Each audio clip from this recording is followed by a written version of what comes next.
नमस्कार, मी पंजाब डेक हवामान अभ्यासक मुक्काम पोस्ट गुगळी धामणगाव तालुका शिरूर जिल्हा परभणी। 12 मे पासून ते राज्यामध्ये 18 मे पर्यंत राज्यात पुन्हा अवकाळी पाऊस बरसणार आहे आणि ठिकठिकाणी मोठा पाऊस पडणार आहे। सगळ्यात जास्त पश्चिम महाराष्ट्रात पडणार आहे। पश्चिम महाराष्ट्रात, उत्तर महाराष्ट्रात, त्याच्यानंतर मराठवाड्यात देखील पाऊस पडणार आहे। पूर्व विदर्भ आणि पश्चिम विदर्भात थोडाफार कमी पडणार आहे, पण ह्या 3 विभागामध्ये जास्त पाऊस पडणार आहे, म्हणून खास करून आनंदाची बातमी। तुम्हाला एक सांगू इच्छितो की या योगायोगाने काय झालं, मला शेतकऱ्याचे सातारा, सांगली, सोलापूर, कोल्हापूर, पुणे, नगर या शेतकऱ्याचे फोन आले की साहेब आमच्या ऊसाचं पाणी कमी पडलं, ऊस सुकत आहे, तर पाऊस असला तर त्याच्यामुळे खास करून त्यांच्यासाठी अंदाज आहे।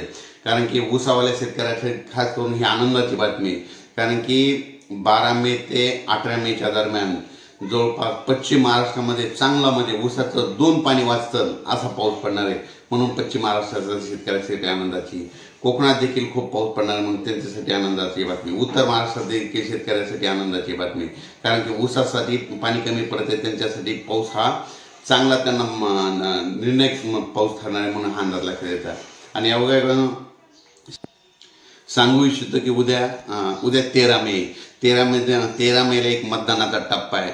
तर उद्या 13 मेला मतदानाच्या दिवशी ज्या टप्प्यात मतदान आहे त्या भागात देखील चांगला पाऊस पडणार आहे, म्हणून हा अंदाज लक्षात येतो। विजेच्या कडकडासह पाऊस पडणार आहे, वारं राहणार आहे, विजा राहणार आहे, पाऊस पडणार आहे, म्हणून हा अंदाज लक्षात यायचा।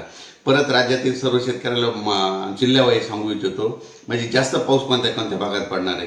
सातारा, सांगली, कोल्हापूर, सोलापूर, पुणे, नगर, नाशिक, नंदुरबार, धुळे, जळगाव, संभाजीनगर, बीड, जालना, लातूर, उस्मानाबाद, त्याच्यानंतर परभणी, नांदेड, हिंगोली ह्या भागामध्ये सगळ्यात जास्त पाऊस पडणार आहे, म्हणून हा अंदाज लक्षात येतो।